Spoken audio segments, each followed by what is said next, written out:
네, 우리가 신앙생활 하면서 가장 많이 사용하는 단어는 무엇일까?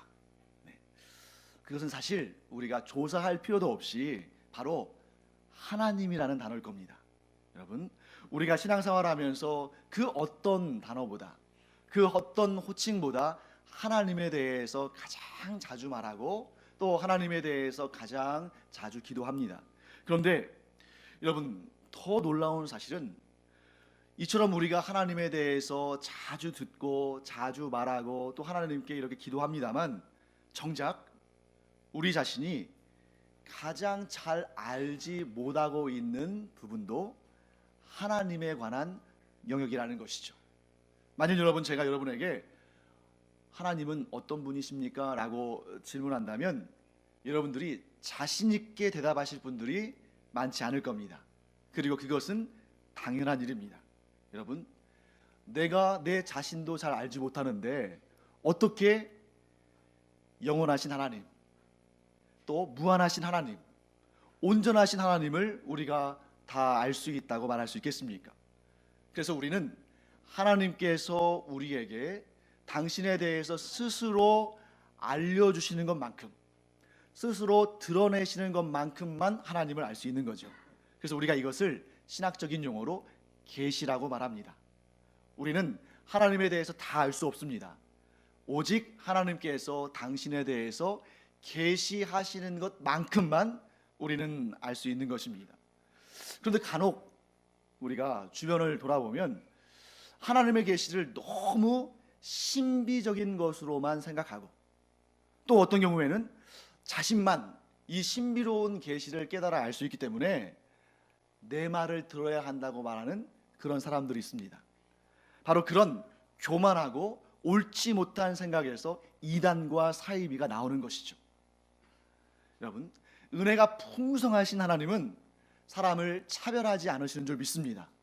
그렇기 때문에 유대인이나 헬라인이나 또 지식이 많은 사람이나 적은 사람이나 또 우리가 소유를 많이 갖고 있건 적게 갖고 있건 하나님께서 당신에 대해서 계시하실 때에는 모든 사람들에게 공평하게 계시하시고 우리 모든 사람들이 하나님에 대해서 알 수 있도록 은혜로 우리에게 드러내신다는 것입니다.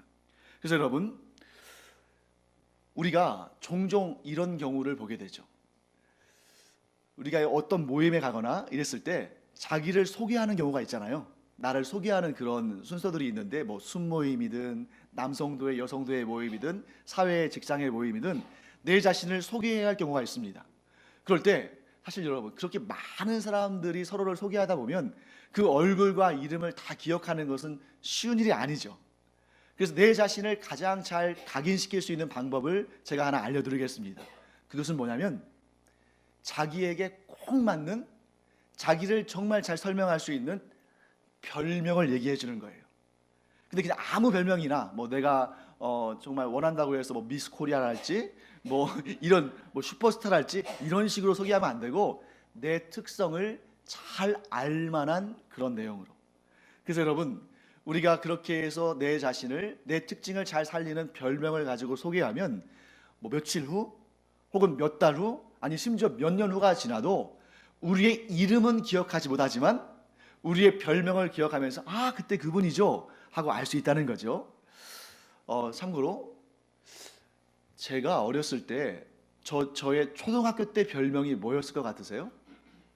네, 상상이 잘 안 되죠? 네, 제 초등학교 때 별명은 목사였습니다. 그래서 저희 부모님께서 저를 잉태하고 서원 기도를 하셨거든요. 목사로 하나님께 바치겠다고.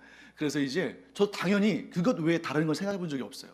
그러니까 이제 제가 이제 목사가 될 거라고 이렇게 꿈을 얘기하면 친구들이 전부 이제 저를 목사라고 별명을 불렀어요. 그러면 중학교 때 제 별명은 뭐였을까요? 그때도 별명은 목사였습니다.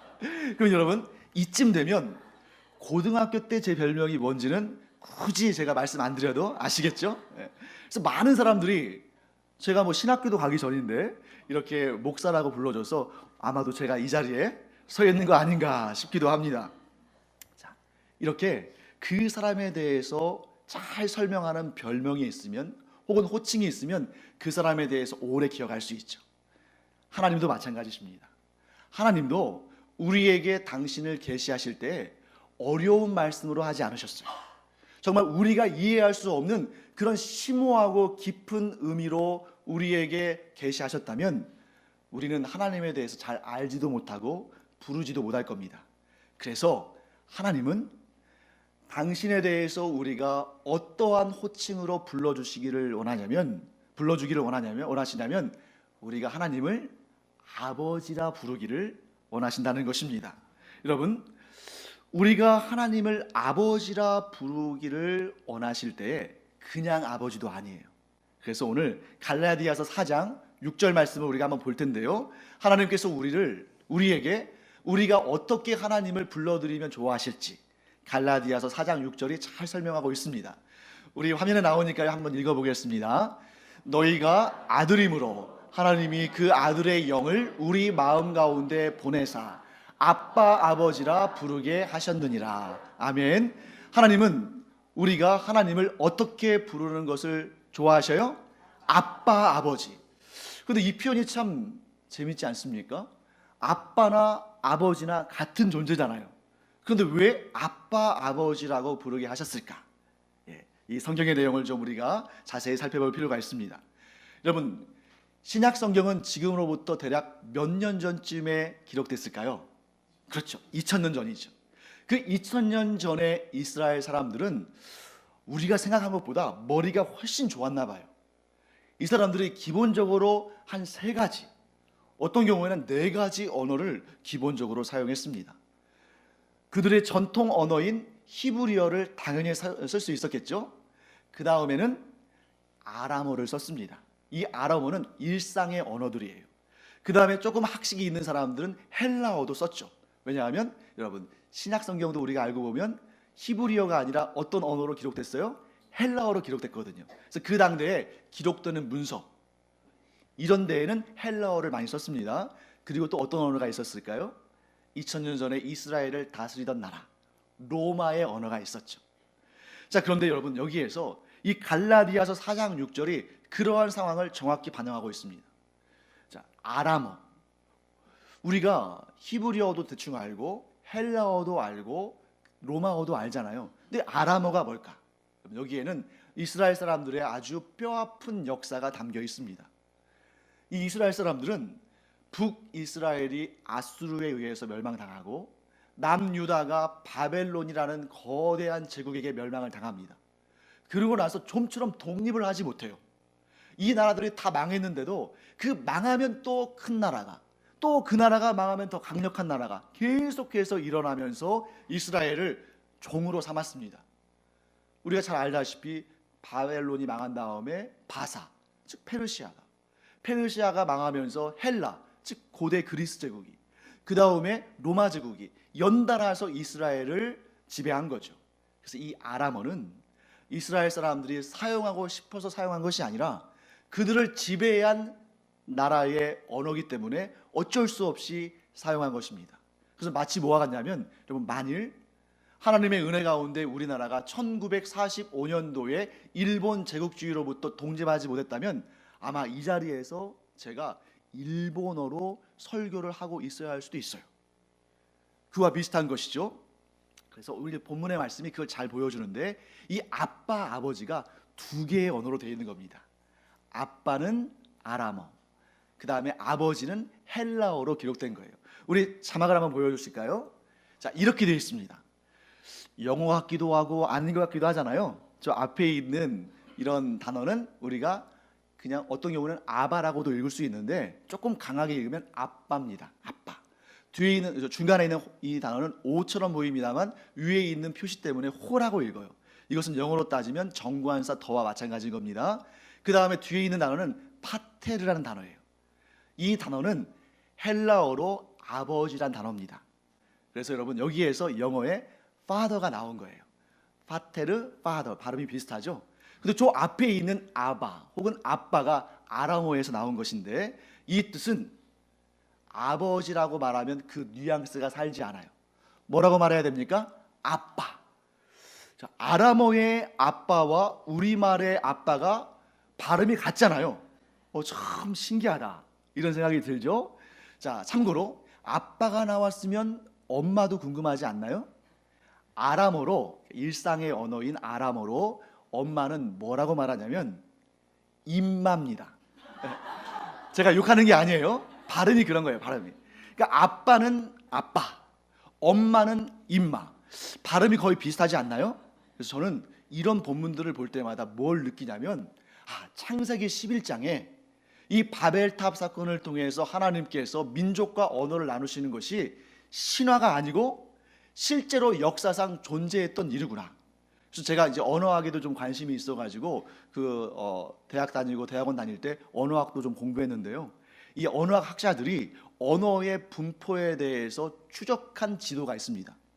그래서 이 지도가 쭉 나가는데 그 지도를 따라서 이렇게 역추적하면 언젠가 하나의 언어에서 분화가 된 거 아니겠어요?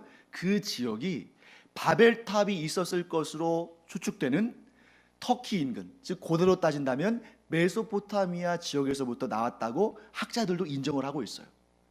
자, 이처럼 이 아빠, 아람어에서도 아빠, 우리말로도 아빠, 이 개념은 무엇이냐면 자녀가 다 자라서 이제 좀 예의를 갖추고 또 이렇게 의젓하게 아버지 하고 부르는 것이 아니라 정말 조그마한 어린아이가 이제 막 말을 배워서 너무 귀여운 때 아닙니까? 정말 이제 막 말을 배워서 그렇게 귀여운 소리로 아빠하고 부르는 것과 똑같은 언어인 것입니다. 사랑하는 성도 여러분, 하나님은 우리가 하나님을 어떻게 불러드리기를 원해요? 아빠라고. 정말 그 아버지를 너무 사랑하고 그 아버지를 너무 귀히 여기는 그런 어린아이가 아빠를 부를 때처럼 그렇게 우리에게 부르라고 말씀을 하시는 것입니다. 자, 여러분, 하나님은 오늘 우리에게 이렇게 말씀하시는 것 같습니다. 나의 사랑하고 존귀한 자녀들아, 이 악하고 험한 세상 가운데 살아가느라고 얼마나 고생이 많니? 그러나 나는 너희를 그 악하고 험한 세상에서 불러낸 너희의 아빠란다. 그러니 이 험하고 거친 세상에서 정말 눈 뜨면 하루하루 고생이고 하루하루 죄악된 세상 가운데에서 무너지기 쉬운 이 세상에서 너희 혼자 그 모든 짐을 짊어지고 살려고 하지 말고 내 손을 잡아라. 내가 너희를 일으켜주겠다. 내 팔을 잡아라.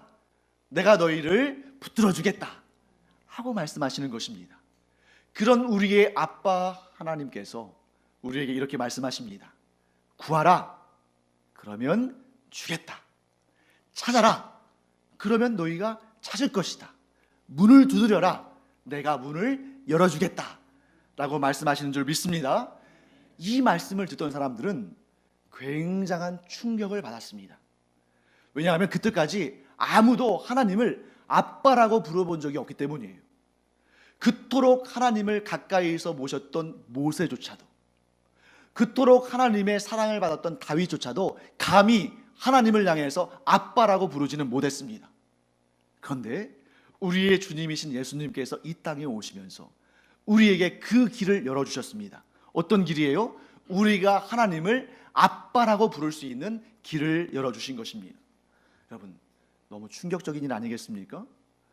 하나님은 두렵고 무섭고 위대하시고 나와는 먼 분이라고 생각했는데 그 하나님을 아빠라고 부르라는 것이죠. 이 세상의 그 무엇보다 가까운 관계로 생각하라고 말씀하시는 것입니다. 이 말씀이 더 충격적이었던 이유는 그 당대에 있었던 그 주변 나라들의 그 수많은 이방 종교의 우상신들과 너무나 큰 차이가 났기 때문이에요. 여러분, 이방 종교의 우상신들은 뭐라고 말하냐면, 그래, 너희가 원하는 것이 있느냐? 내가 들어주겠다. 내가 주겠다. 하지만 너희가 그것을 얻기를 원한다면 너희가 먼저 나에게 무엇인가를 바쳐야 되지 않겠냐? 너희가 원하는 것이 정말 소중하면 소중할수록 너희도 나에게 소중한 것을 줘야 한다. 그러면 내가 너희가 원하는 것을 채워주겠다. 이렇게 말하는 것이 우상신들의 반응이라는 것입니다. 그래서 여러분, 제가 이 시간 우상을 섬기다가 망한 왕 한 명을 소개하고자 하는데, 먼저 우리가 열왕기하 16장 2절과 3절을 한번 읽어보겠습니다. 열왕기하 16장 2절부터 3절 두 구절만 읽겠습니다. 4절은 빼고요. 자, 읽겠습니다. 아하스가 왕이 될 때에 나이가 20세라 예루살렘에서 16년간 다스렸으나 그의 조상 다윗과 같지 아니하여 그의 하나님 여호와께서 보시기에 정직히 행하지 아니하고 이스라엘의 여러 왕의 길로 행하며 또 여호와께서 이스라엘 자손 앞에서 쫓아내신 이방 사람의 가증한 일을 따라 자기 아들을 불 가운데로 지나가게 하며. 아멘. 자, 여기까지 보겠습니다. 여러분, 여기에서 자기 아들을 불 가운데로 지나가게 했다는 것은, 여러분, 오늘날 우리가 보통 하는 차력쇼 같은 게 아니에요. 우리가 그런 차력쇼 같은 거 보면은 막 불을 밟고 지나가기도 하고 막 입에다가 불을 넣기도 하고 막 그러잖아요. 그런 것이 아니라 자기 아들을 불 가운데로 지나가게 했다는 것은 자기 아들을 불에 태워서 그 우상신에게 제물로 바쳤다는 얘기입니다. 정말 그런 일이 있을 수 있을까? 믿어지지 않잖아요. 그래서 많은 사람들이 이것은 그냥 상징적인 표현이고 사실 그런 일은 없었다라고 생각했는데, 고고학을 연구하는 학자들이 이 예루살렘 주변 지역을 이렇게 발굴하면서, 여러분, 그 예루살렘 주변에 흰 놈의 골짜기, 혹은 검은 놈이 아니라 흰 놈이에요. 흰 놈의 골짜기 혹은 흰 놈의 아들들의 골짜기라는 것을 발굴하면서 불에 탄 유아의 유골들을 많이 발견했습니다. 그 지역에 가면 불에 탄 채로 발견되는 유골들이 있다는 거예요. 그게 뭘 증명하는 것입니까? 이스라엘 사람들이 하나님을 섬기다가 그 악한 우상신들을 섬기고자 하는 그런 유혹을 받고 그 우상신들에게 자기 자식을 불에 태워서 제사물로 바쳤다는 것을 보여주는 것입니다. 여러분, 여기에서 아주 결정적인 하나님과 우상신 사이의 차이가 드러납니다. 여러분, 하나님은 우리가 하나님을 뭐라고 부르기를 원하셔요? 아빠. 근데 어떤 아빠가 자기 자식을 태워서 우상신에게 바치겠습니까? 우상신은 이렇게 말합니다. 너희가 정말 원하는 것을 받으려면 너희에게 가장 귀한 것을 바쳐라. 너희들의 자식을 불에 태워서 제물로 바쳐라. 그런데 여러분, 우리의 아빠이신 하나님은 도리어 우리와 같이 죄와 허물로 가득 차서 다른 그 무엇이 아니라 단지 우리의 죄만으로 심판받고 지옥에 가게 될 우리를 하나님이 불쌍히 여기셔서 당신의 가장 사랑하시는 독생자 예수 그리스도의 생명을 십자가에서 우리에게 주셨는데, 우상신과 하나님은 너무 큰 차이 아닙니까? 그러실 필요가 없는데 우리를 위해서 독생자 예수 그리스도를, 그의 영원한 생명을 내어주신 것입니다. 어떻게 그렇게까지 하실 수 있을까? 어떻게 나와 같은 죄인을 구원하기 위해서 당신의 아들의 생명을, 그것도 영원한 생명, 하나님의 아들이면 하나님 아니겠습니까? 그 생명을 내어주셨을까? 사랑하는 성도 여러분, 우리는 그 하나님의 뜻을 다 알 수 없습니다. 그저 하나님께서 우리를 사랑하셔서 우리가 상상도 할 수 없는 은혜를 베푸셨다는 것을 인정하고 믿는 것 외에는 우리가 할 수 있는 일은 아무것도 없습니다. 그런데 바로 그것이 우리의 아빠 아버지이신 하나님께서 우리를 사랑하신 방식이었다는 것입니다. 성경은 이렇게 말씀하십니다. 우리 로마서 8장 32절 말씀을 한번 볼까요? 자, 함께 읽어보겠습니다. 자기 아들을 아끼지 아니하시고 우리 모든 사람을 위하여 내주신 이가 어찌 그 아들과 함께 모든 것을 우리에게 주시지 아니하겠느냐. 하나님은 이런 분이시기 때문에 오늘 우리에게 이와 같이 말씀하십니다. 구하라, 주겠다. 찾으라, 찾을 수 있게 하겠다. 문을 두드리면 열어주겠다. 우리의 기도에 응답하시겠다고 하나님은 말씀하시는 것입니다. 자, 이렇게 해서 설교를 매듭 지으면 아멘 하고 끝나면 좋을 것 같은데, 우리에게는 한 가지 의문이 있습니다. 분명히 하나님께서 구하라, 찾으라, 문을 두드리라, 내가 주겠다, 응답하겠다 라고 말씀하셨는데, 여러분 솔직히 한번 생각해 보세요. 여러분들이 기도하는 것마다 하나님께서 응답해 주셨습니까? 여러분들이 구하는 것마다 하나님께서 그대로 여러분들에게 채워주셨습니까? 예. 이 질문에 우리는 침묵할 수밖에 없습니다. 왜냐하면 그렇지 않은 경우들이 너무나 많거든요. 우리가 구했으나 구한 그대로 받지 못한 경우가 많고, 우리가 찾았으나 찾지 못한 경우가 많다는 것입니다. 그럴 때 하나님께서 능력이 없어서 내 기도에 응답을 하지 못하는 것일까? 아니면 하나님께서 너무 바쁘셔서 내 기도를 들어주실 그런 여력이 없으신 것 아닐까? 사랑하는 성도 여러분, 우리는 분명히 깨달아야 됩니다. 우리가 하나님에 대해서 다 알 수 없을 뿐만 아니라 우리는 사실 우리의 인생도 잘 알지 못하는 사람들입니다. 여러분 만일 생각해 보세요. 과거에 내가 원하고 구했던 것들, 내가 좋다고 여겼던 것들, 내 판단에 옳다고 생각했던 것들이 만일 그대로 다 이루어졌다면, 여러분 그 가운데는 우리가 돌이킬 수 없을 만큼 끔찍한 일들도 얼마든지 발생할 수 있다는 것입니다.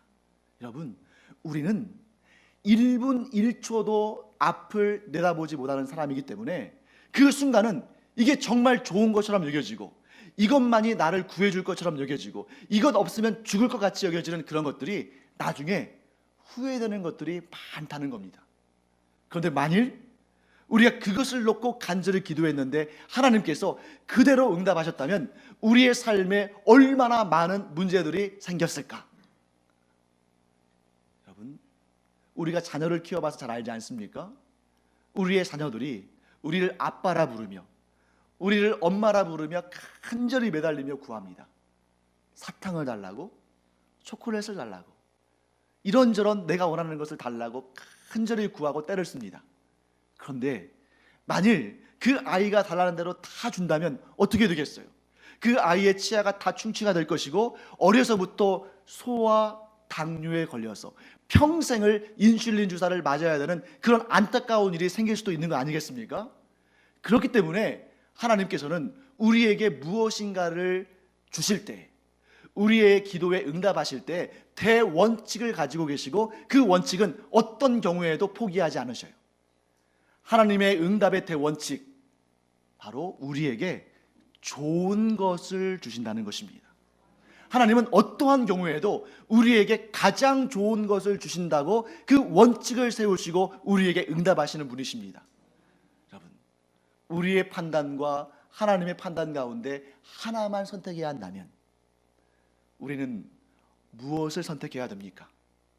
여러분과 제가 짧은 소견에 우리의 판단을 택하지 아니하고, 설령 지금은 이해되지 않는다 할지라도 영원하신, 또 온전하신, 완전하신 하나님의 판단에 우리 자신을 맡기는 그런 믿음의 사람이 되기를 간절히 축원합니다. 여러분, 바로 여기에 우리의 기도가 때때로 우리가 구한 대로 응답되지 않는 그 이유가 담겨 있는 것이죠. 여러분, 우리 두 가지 사실 반드시 인정하기를 바랍니다. 첫째, 내 소견에 따라 판단한 것과 하나님께서 판단하신 것이 일치하지 않을 때에는 어디에 생명이 있다? 하나님의 판단하심에 생명이 있다. 또한 구하는 것은, 둘째, 구하는 것은 나의 일이지만 응답하시는 것은 누구의 일이에요? 하나님의 일이다. 그러므로 하나님께서 내게 가장 좋은 것을 주신다는 그 믿음을 가지고, 설령 우리가 지금 현실에서는 이해 안 되는 일이 분명히 있을 수밖에 없습니다. 어떻게 짧은 소견에 우리가 영원하신 하나님의 판단을 넘어설 수 있겠습니까? 우리는 지금 현재 이 일도 잘 몰라요. 그래서 어떤 경우에는 우리가 대화하다 보면 내 말과 다른 사람의 말이 다른 것을 보게 돼요. 아니, 똑같은 일인데 어떻게 이렇게 다르게 볼 수 있지? 분명히 둘 중에 한 명은 틀릴 텐데. 여러분, 그 사람만 틀리는 거 아니에요. 어쩌면 내가 틀릴 때가 더 많을 수도 있습니다.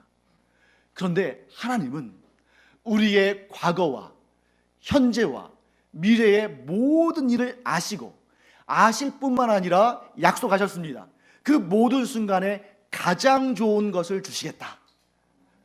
사랑하는 성도 여러분, 지금 당장은 내가 구한 대로 응답되지 않아서 실망하고 때로는 원망스럽고 불평이 나올 수도 있지만, 그러나 여러분과 제가 담대한 믿음의 사람 되기를 간절히 축원합니다. 하나님은 우리가 구할 때에 내 판단에 의해서 좋은 것이 아니라 하나님 보시기에 가장 좋은 것을 주시며, 때로 나의 판단은 나를 사망길로 이끌어갈 수 있지만 하나님의 판단은 항상 우리에게 생명길로 인도하신다. 그래서 우리가 하나님의 그 인도하심을 따라 순종하며 믿음으로 나아가면 우리는 반드시 영생의 구원뿐만 아니라 영원토록 누릴 복락을 얻게 된다. 이 믿음을 가지고 우리가 하나님 앞에서 신앙생활하는 그런 은혜가 있기를 간절히 축원합니다. 그러면 여러분, 다시 한번 정리해 보겠습니다. 여러분과 저는 구하면 받습니까? 받지 못합니까? 받습니다. 우리가 찾으면 찾아집니까? 찾을 수 없습니까? 찾을 수 있습니다. 우리가 문을 두드리면 문이 열립니까? 닫힙니까? 열립니다. 그러나 그 모든 것은 우리를 너무나 잘 아시는, 우리의 머리카락 숱까지도 세심받으시는 하나님께서 보시기에 가장 좋은 것으로 응답하신다. 이 믿음을 가지고 좌로나 우로나 치우치지 아니하고 똑바로 하나님께서 열어두신 그 길을 향해 나아가는 여러분과 제가 되기를 간절히 축원합니다.